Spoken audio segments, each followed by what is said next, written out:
We're on now, are we? Right, okay. Good afternoon, everyone. My name is Liz Fairhurst. I'm the Executive Member for Adults Health and Care. I suspect we have slightly many more viewers to this session than we normally do. So what I'd like to do is I'd like to take a minute to everyone who's watching, just to let you know who's in the room with us. I'll start with Councillor Bill Withers, Chairman of Health and Adult Social Care, and also represent Aldershot South Division. Thank you, Bill. Graham? Yeah, good afternoon. Graham Allen, Director of Adults Health and Care and Deputy Chief Executive of Hampshire County Council. Jan? Councillor Jan Warwick, and I'm Executive Member for Younger Adults and Chairman of the Hampshire Health and Wellbeing Board. Jane? Good afternoon, Jane Vidler, Hampshire County Council Corporate Communications Team. Thank you, Jane. Jennifer? Hello, I'm Jennifer Watts from Legal Services at Hampshire County Council. Thank you. Paul? Good afternoon, Paul Archer. I'm Deputy Director for Adults Health and Care. David? David Seabrook from Democratic and Member Services. And Rebecca? Rebecca Thompson, also from Hampshire County Council Legal Services. Thank you. And Hannah?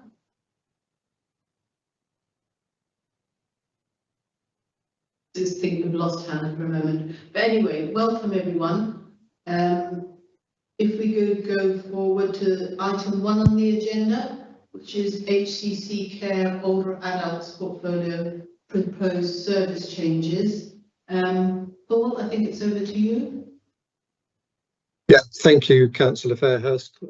I'll run through some principal points around the report, give it a proper introduction, and then be very happy to take questions once I'm done. So the report in front of you that you're being asked to consider today recommends that the home closures and the service closures that were publicly consulted on are approved in full. Today's report was publicly scrutinised by the Health and Social Care Select Committee on the 16th of January 2024. And at that same meeting, the Select Committee also considered a report from a 9-strong cross-party member working group that was formed in July 2023 in response to a request from Cabinet for the Select Committee to oversee the public consultation process and to scrutinise the findings and the outcomes from the public consultation. All of the recommendations in both the reports that were considered by the Select Committee were unanimously approved by each individual member of the Select Committee.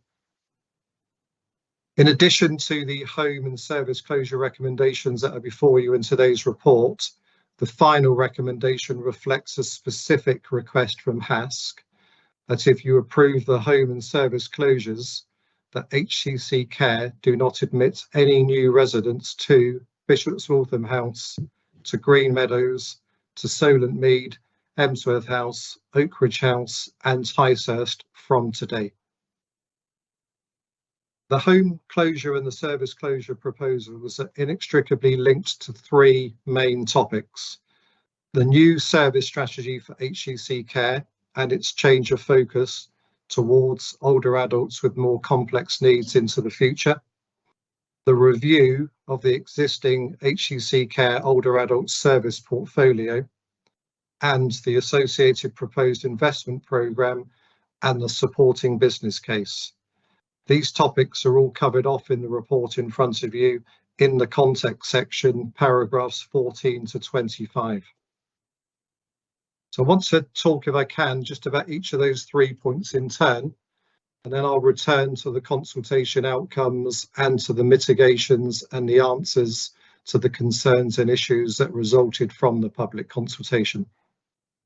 So if I start with the new service strategy, as I've said, this is aimed at HCC Care being more able to support older adults with complex needs in the future, including nursing needs and complex dementia needs. We know that the older adult population will continue to increase, with forecasts that the number of people in Hampshire aged 65 and above likely to increase by 50,000 or more just over the next 6 years. Currently, we are responsible for placing just over 1% of all adults aged 65 and above into residential and nursing homes across Hampshire. So the expected 50,000 increase will likely result in a requirement to place an additional 500 older adults into residential and nursing settings every year. The rising elderly population is resulting in a higher number of older people having more complex care needs, often multiple needs that require complex nursing support. And then on top of this, we know that dementia cases are set to increase by a very worrying 45% between now and 2040. And this will add significantly to the complex care requirements across Hampshire. We need to be able to play a much more significant role in supporting our older population with their complex care needs. And presently, our older adult service portfolio is just not well placed to meet complex care needs, and especially not well placed to meet needs in terms of complex dementia. If I move on to the review now of the older adult service portfolio, it confirmed that several of our present homes had buildings and layouts that are increasingly not fit for purpose. The review confirms that the older residential homes in the portfolio are generally underoccupied and are increasingly unattractive for potential new users and for their families. The review also confirms that the older adults' homes require significant multi-million-pound investment just to maintain them, to enable them to safely operate. The review also confirmed that the investment to bring them up to today's standards and to increase their capacity so that they can operate in a viable manner would either be prohibitive or indeed not possible due to space limitations. The cross-party member working group that I referred to earlier saw for themselves some of what I've just described and commented in their own report on the cramped conditions, the poor personal space, the difficulties in maintaining dignity for residents, the challenges for staff. And they concluded that the County Council should no longer be endorsing the continued use of the homes or services proposed to close.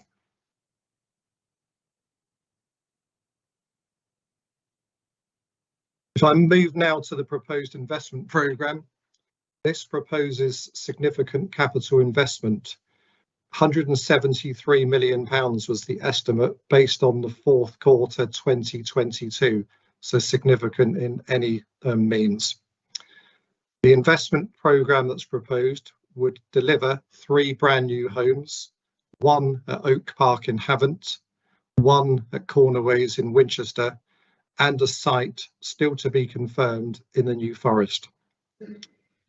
It also supports the major refurbishment and expansion of 3 of our existing homes, Emsworth House, Oakridge House and Ticehurst, and includes within that the cessation of the standard residential services at each of those 3 sites. The proposed investment programme also includes 7 proposed home closures, 2 of which are currently temporarily closed. Taken together, the 7 proposed home closures and the proposed closures of 3 of the residential services and an associated closure of a day service at Solent Mead. These were divided into 4 consultation categories that were publicly consulted on, and I will return to the outcomes of that public consultation shortly. The proposed investment programme, if implemented, would mean that HCC Care will ultimately operate with 1,000 beds, an increase of around 100 from the 900 it operates with today. The proposed investment would be funded through prudential borrowing. It's not money that HCC has, and it's not to be confused with our much publicised financial challenges and our forecast revenue budget shortfall. The business case for the proposed investment allows the projected borrowing cost to be repaid over a lengthy period of time and takes into account the costs of operating across the proposed investment sites, which is estimated to be lower overall cost than purchasing that level of provision from the independent sector. The proposed investment programme is intended to enable HUC Care to have a strong and sustainable future, to be able to meet the needs of thousands of older adults with complex care needs for decades to come. The proposed investment will enable HUC Care to remain a viable and strong service. It protects the level of provision it has now and adds to it, rather than allowing it to decline further. And in so doing, it also ensures that all further investment is effective and is value for money, as opposed, for example, of paying for costly annual maintenance for buildings that are not viable to maintain.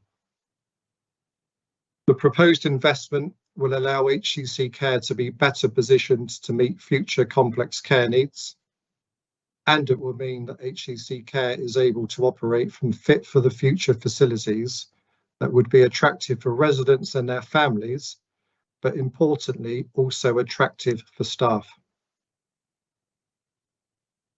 I also want to make clear in this introductory piece that the proposed programme has never been about trying to meet all of Hampshire County Council's future residential and nursing needs. Even with this investment, the County Council would still be reliant on the independent sector to meet at least 80% of our annual residential and nursing requirements.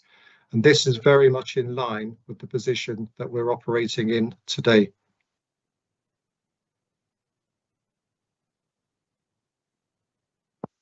So, having clarified what we're aiming to achieve and having outlined the background and the drivers for the proposals that were consulted on, I will now address the response to the consultation, the public consultation. And for the report purpose, this is across paragraphs 32 to 56. So the report refers to an insight and engagement report that was included with today's papers. And that is the report of the public consultation. It details the consultation findings and it confirms the source of the 724 official responses that we received. The Corporate Insight and Engagement Report also confirms the level of support and disagreement for each of the proposals consulted on, as well as including a range of specific comments from the different respondents. A list of the organisations that responded to the consultation is also included towards the end of the Insight and Engagement Report. The report before you, paragraph 34, also confirms that comments were received through non-official routes and that these comments complemented the comments and responses that were officially received. In addition to the headlines regarding the consultation responses, the report summarises, today's report summarises the results and the findings for the 4 consultation proposal categories. It highlights the main issues raised by the consultation and the mitigations, and it includes other key considerations. Positively, the report before you confirms that for 3 of the 4 consultation categories, we secured a higher level of support and agreement than there was disagreement. This includes for the proposed permanent closures of Copper Beeches and Cranley Paddock, both of which are temporarily closed. It includes support for the proposed major refurbishment and expansion of Emsworth House, Oakridge House and Ticehurst, which, as I said earlier, also allows for the cessation of standard residential services towards the end of 2025. The time frame there being linked to the likely timing of the planning applications and the construction contract awards, which will enable the work to commence at the 3 sites towards the end of 2025, early 2026.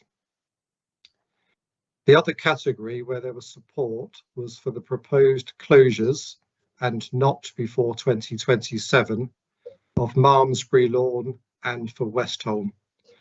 These two homes are proposed to be replaced by the proposed new builds at Oak Park and at Cornerways.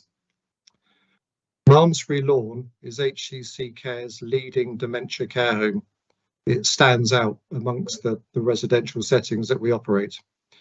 It's logical to keep it open and over the next 4 to 5 years to attract staff who can support a small number of residents with advancing levels of dementia, so that we are well placed at the point of the proposed new Oak Park home when that opens, if the approvals are given today, in 2027.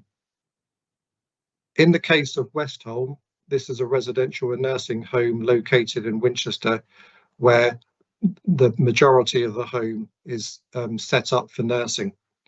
For staffing and operational reasons, it's sensible to let this home operate until it is ready to be replaced, and then allow the staff and the residents to transfer, should they wish to the new proposed home at Cornerways, which again is within close proximity. This leaves the remaining consultation category, being the proposed closures of Bishop's Waltham House, Green Meadows and Solent Mead, including the day service, for which they were strongly publicly opposed. These homes are proposed to close within 6 to 12 months if the closure proposals are agreed today.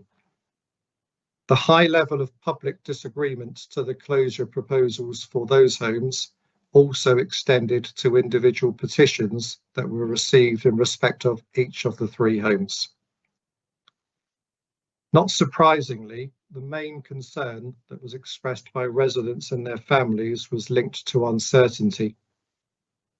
This included concerns about what will happen to me as a resident, what alternative provision exists, what support, again as a resident, would I receive, will I still be visited if I move, and how will a move impact on me financially? The report before you covers each of those points in detail across paragraphs 57 to 74. Firstly, the availability of Care Quality Commission rated good or above alternative provision within 10 miles of each of the homes proposed to close or services is confirmed to be in plentiful supply. Appendix 3 of the report in front of you shows the number of these homes that HCC currently commissions care in, and in each case it's significant, demonstrating the willingness of private providers to host residents that the County Council was responsible for. The report also confirms that alternative service provision extends to at least 3 alternative day services in proximity of Solent Mead, a service that operates for 3 days a week currently and supports 13 residents, or clients, sorry. The report clarifies also visiting arrangements for the 77 residents across the 3 homes that were occupying those homes in the lead up to Christmas. It outlines, somewhat sadly, that 15 of those residents are never visited, and that a further 7 are only very occasionally visited. The information held by HCC Care shows that for the 55 residents who are visited more regularly, at least 49 are visited by family and friends who access the homes by car. We move on to the financial concerns. The report confirms that 9 of the 77 residents for the 3 homes are self-funders. This means that they pay for their entire care costs. For the remaining 68 residents, HCC either funds their care in full or pays the majority of the care cost, and this will continue in alternative provision. The report confirms that the residential market is vibrant and competitive, and it is also the case that the new care home framework that we've just launched following approval just before Christmas has set rates for residential care that are similar to HCC care prices for 24-25. The report also highlights and clarifies that for any resident who currently makes a partial contribution towards their care costs, this partial contribution will remain the same and will thus be unaffected if the resident moves to a private care home.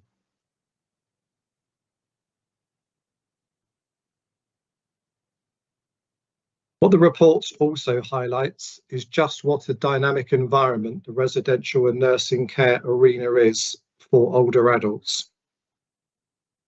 In this regard, and to give an example, during the finalising of today's report in mid-January, I was advised of 6 reassessments for residents at Green Meadows that were concluded in the first week of January of this year, and that all 6 residents off the back of that reassessment have now got confirmed nursing care needs.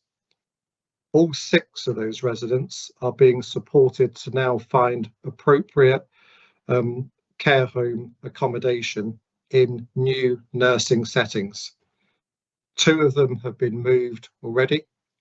3 have new homes to go to in the immediate future, dates to be arranged, and 1 we are still working with.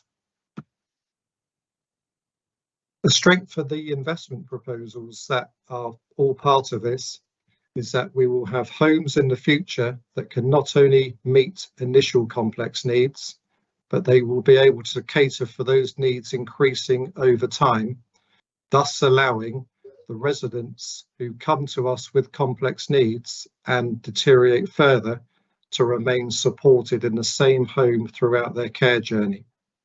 This is something that we don't have now. I go back into the reference to the dynamic nature of residential and nursing care. Yesterday morning, the 7th of February, we sat with 67 residents across Bishop's Waltham House, Green Meadows and Solent Mead. When we went into Christmas, we had 77 residents, so a drop of 10 in a little more than 4 to 5 to 6 weeks, again showing the dynamic nature of changing care needs. And within the new number of 67, we know that we've got 3 residents at Green Meadows who are awaiting moves to new nursing care settings. And as the report confirms, we've got a number of other residents across those 3 care homes that will be reassessed during this first quarter of 2024.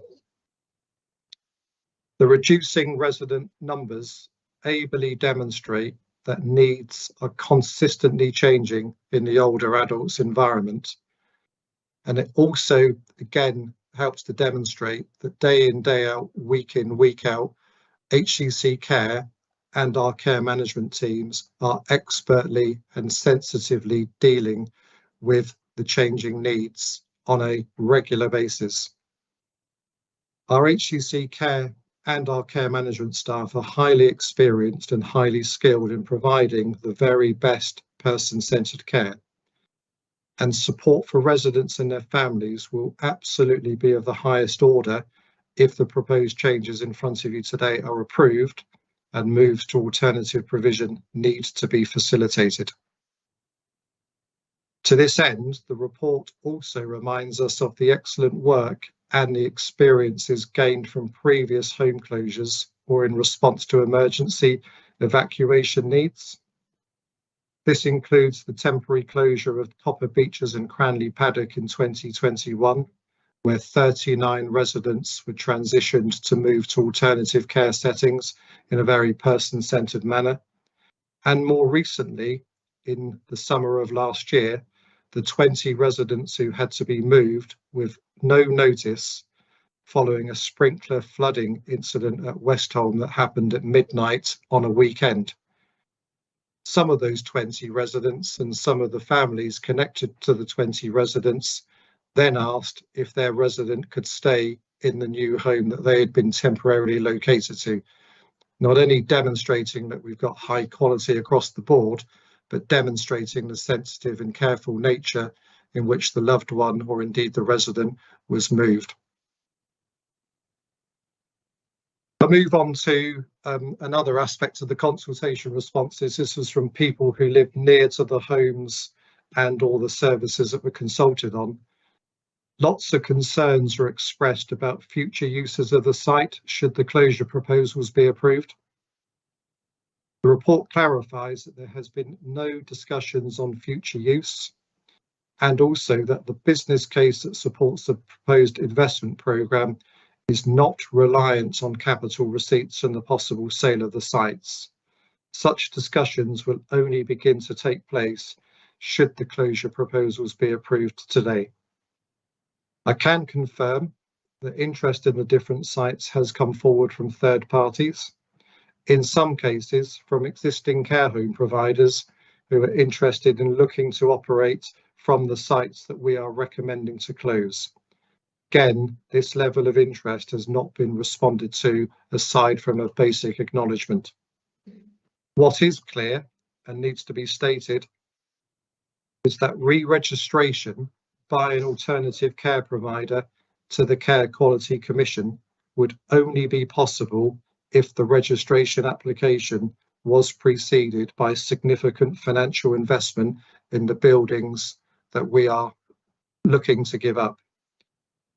Thus, a seamless transfer of responsibilities and ownership to an alternative care provider is not a feasible option. I want to finish, if I can, by making 5 brief references to staff. First, and in keeping with our obligations towards all of the residents that we're responsible for, any resident that is moved to an alternative care home, should the recommendations in today's report be approved, will continue to be supported and monitored in the new setting, and wherever appropriate or necessary will be reassessed by our care management staff. I wanted to make that point so that we are all clear that our highly experienced and very caring workforce will continue to monitor residents, whether they are hosted by HCC Care or by privately run care homes. Second, and of note, is the fact for those staff who responded to the official public consultation, 94 in total, there was level of support than there was disagreement for each of the 4 consultation categories. This says a lot about staff wanting to continue to work for HCC Care, but wanting to be able to operate from fit for the future facilities. We heard at the Select Committee meeting in January the high regard that the member working group held for staff, who they spoke to informally as part of the care home visits. We also saw at that meeting the care home video and witnessed some of the difficulties for staff in terms of working at specific homes.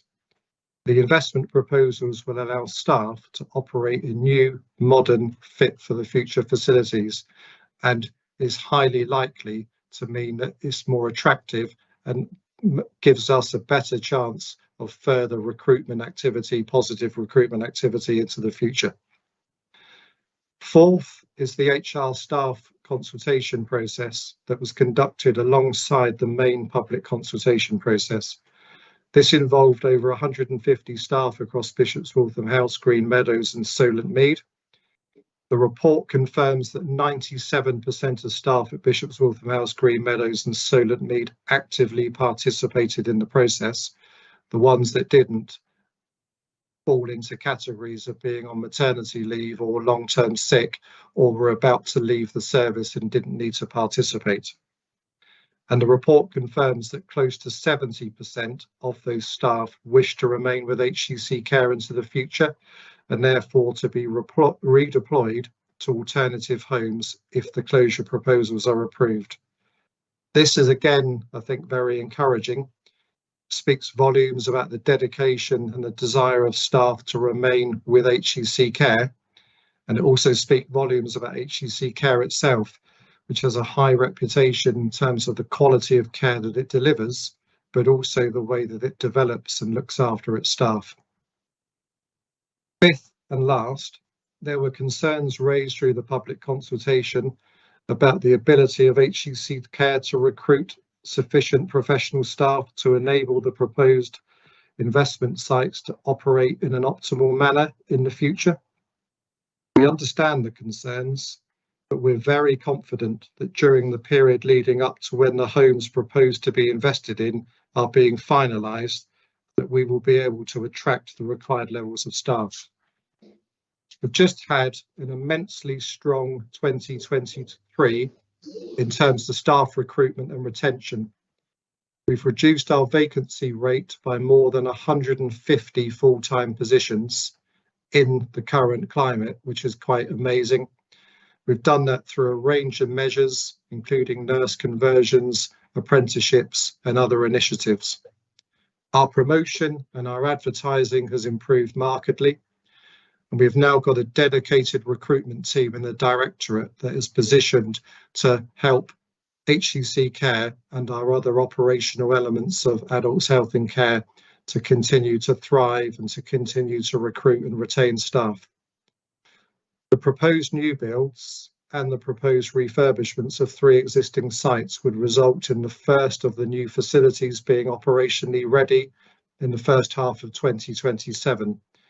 And we would be looking to transfer existing staff to the first new sites, to Oak Park and Cornerways, from Malmesbury and from Westholme, and would be working hard in the year prior to the new homes being ready to promote the new facilities and to attract new staff. Councillor Fairhurst, I'll leave things there. I'm sorry if that contribution for me was longer than you intended it to be or hoped it would be, but I'm very happy, as I said at the start, to respond to questions that you or other members here today may have for me. Thank you, Paul. Councillor Warwick. Yes, Paul, thank you so much for a really comprehensive report. That was really helpful, and also it was very helpful for Councillor Fairhurst and I to sit through the HASC meeting in January, because you responded very fully to all sorts of questions. Paul, there's one aspect that I know you're covering, and I just wanted to ask about, and that is how you are supporting families from Bishop's Waltham House who will be looking to move elsewhere, and what level of support Hampshire normally provides in those cases. I've only personally had experience of sort of emergency transfers, but I think you have a well-oiled machine. I just wanted to reassure everyone of how that works and whether that is in place in this case. It absolutely is in place. It's arguably been in place since the Cabinet report from last July was publicised. We've been working hard to engage residents on a regular basis. That includes putting advocacy support into the homes to make sure that the residents' views and voices can be heard. We've been working tirelessly with next of kin and representatives of our residents in the homes. There's been engagement sessions, there's been regular communication and opportunities for one-to-ones, and we've brought our care management social work team into the equation as well, so that we've got the highest calibre of professional staff working on the issues. Of course, up to now and until Councillor Fairhurst makes these decisions, these are proposals, and we've had to be very mindful of that. So there's been numerous occasions where some of the relatives and or the residents have said they don't want to engage too fully until today or after today. In other cases, the engagement's been very thorough. It will continue to be that, Councillor Warwick, if today's decisions are approved. We absolutely owe it to the residents and their families to give them the strongest possible support and be available at all times to help them through what we understand and we accept will be a difficult period. No, that's brilliant. Thank you so much. That's really reassuring to hear. Thank you, Paul. Yeah, thank you. Just to add a little to what Paul has already said, less about the 3 homes that are proposed for closure here, but just again, hopefully some comments to provide some further reassurance. So one of the core things that we undertake through our Care Act responsibilities are supporting residents, regardless of whether they're supported through public funding or whether they're self-funders. We support residents where a home may be closing or at risk of closure. Now, Hampshire as a care system has got one of the largest care home sectors in the country, nearly 500 care homes in the county of Hampshire. And care homes, for a whole variety of different reasons, will make decisions or cease operating on a fairly regular basis. And in the last calendar year, so 2023, 16 care homes within the independent sector in Hampshire closed for a variety of reasons. And in all cases, we, the local authority, through our Care Act responsibilities, were involved. So I can say absolutely hand on heart, this is something that we are very adept at being able to do in a very sensitive and person-centred way. And as you've heard from Paul's presentation, at the end of the day, everything that's being proposed here, it's a human interest story, and we absolutely understand that. And every day working in social care is a human interest story. So we work very diligently, and you should be able to take confidence that's exactly how we will look to take forward decisions that may be taken today. Thank you. Thank you, Graham. Councillor Withers. I would say that both the members of the working group from the Health and Adult Social Care Scrutiny Committee and also those members that were available to visit all the homes, the 4 homes that we actually visited during this period, witnessed first-class service by Hampshire Care and Hampshire Care Management in the way that they work in all of their homes, basically from the residential to the care nursing homes, and looking at the future needs, which is the most important critical part we need to ensure for the future in whatever we do as a county to meet our residential needs, that the measures that are being proposed, the capital expenditure, is indeed necessary to meet our future commitments up to 2030 and beyond. And we had no doubt as a cross-party working group and as a committee, a scrutiny committee, that the proposals put forward and the recommendations do lead the way to our future services to meet the future of our residents in Hampshire. So we fully supported the recommendations by the working group report and also the report by the officers of the county. Thank you, Councillor Withers. First of all, can I say thank you to the Deputy Director of Adult Health and Care. Paul, that was a very comprehensive summary of the recommendations before me today, and also thank you to the colleagues in the meeting for their contributions. So thank you all. Formulating these recommendations has involved many, many months of detailed work by a wide range of people, and because of the scale of what is being proposed, has incorporated the hands-on involvement of a cross-political group of councillors who have scrutinised and independently drawn their own conclusions on what is being proposed. And Councillor Withers, if you could pass on my thanks to the cross-party working group, and especially Councillor Anne Briggs for her chairmanship. So, thank you. Cabinet members such as myself are required to make many decisions in the course of our duties, some of which will have a profound effect on local people, both immediately and in the longer term. And today is one such example.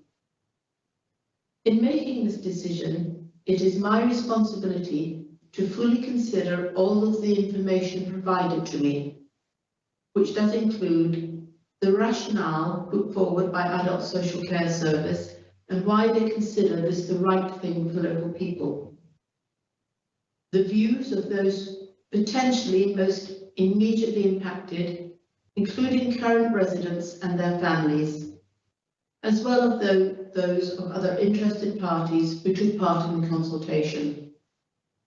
And finally, the feedback and thoughts of the cross-party political working group, who were tasked with scrutinising the proposals and providing objective feedback to me to help my decision making. And I am very grateful for everyone's contribution.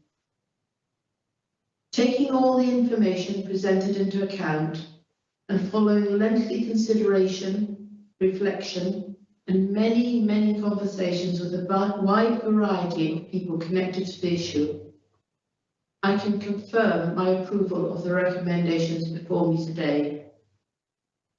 In doing so, I would wish to add, I fully acknowledge the personal impact that this will have on some of our current residents and staff. Most immediately at Bishop's Waltham House, Green Meadows and Solent Mead, which will close in the coming months.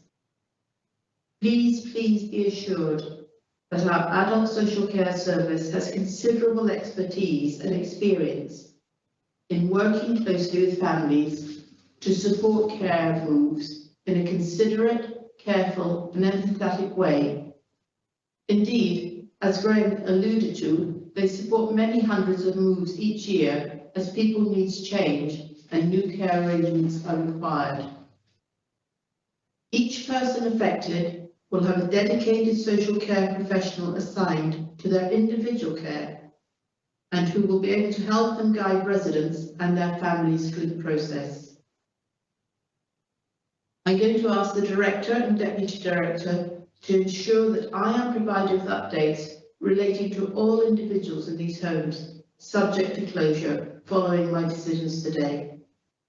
I will be particularly focused on ensuring we achieve positive outcomes based on the needs of all residents and indeed their families. Looking after older people and those with disabilities is the single biggest challenge facing Hampshire County Council, indeed all local councils across England. We are extremely proud of our care homes and the quality of care they provide. However, the reality is that some of our buildings are far from ideal, with small rooms, limited space for essential equipment, and no ensuite facilities. Now, this is not the way we want to deliver care in future, and why things need to change, so that we can offer people support with the maximum dignity possible. Refocusing in this way gives a green light for one of the biggest single investment programs made by the local authority in recent times. And actually, it signals our commitment to safeguarding our own network of care homes, ensuring we remain one of the very few local authorities in England to continue to run our own homes. This is in real sharp contrast to many who have sold off their homes in recent years.